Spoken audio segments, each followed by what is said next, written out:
It was 2 weeks of intense meetings between the IMF's Western Hemisphere Department and government officials.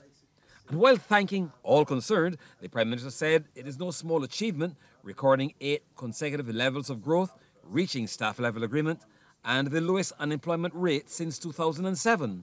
But she had some caution. We are not yet where we want to be, but what we've been able to do as a country is in this period of time not necessarily only bring and have the correct fiscal indices, not only prop up and stabilize our exchange rate, but we've also been able to ensure that Bajans have access to minimum wages.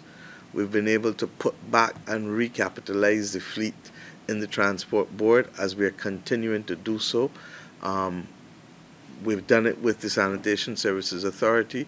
We're doing literally the rebuilding that needs to be done in order to ensure the social capital stability that is necessary for us on 166 square miles. According to Prime Minister Mottley, the country is on a growth trajectory and gave examples of the areas. The renewable energy sector, to us being able, as we said, to put in the early work to build out for Barbados a new pharmaceutical sector, to be able to build out the diversification of this economy through those things, as well as looking towards the establishment of a heritage economy, as well as looking towards ensuring that apart from the life sciences and the new food sciences terminal that we opened last November, that we also have a renewed purpose for agriculture and for manufacturing.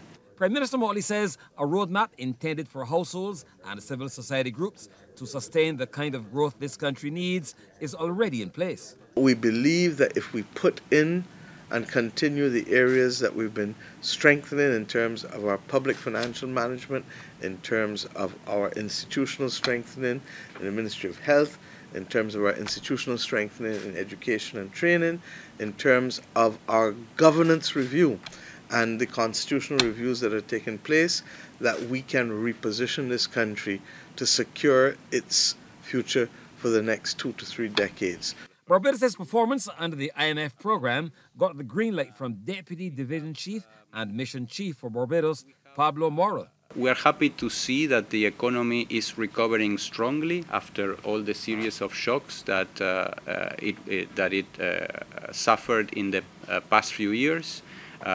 We saw that the economy, that tourism has recovered strongly, that GDP growth has grown for several quarters, and that the outlook for this year remains very strong with a continued expansion of the economy.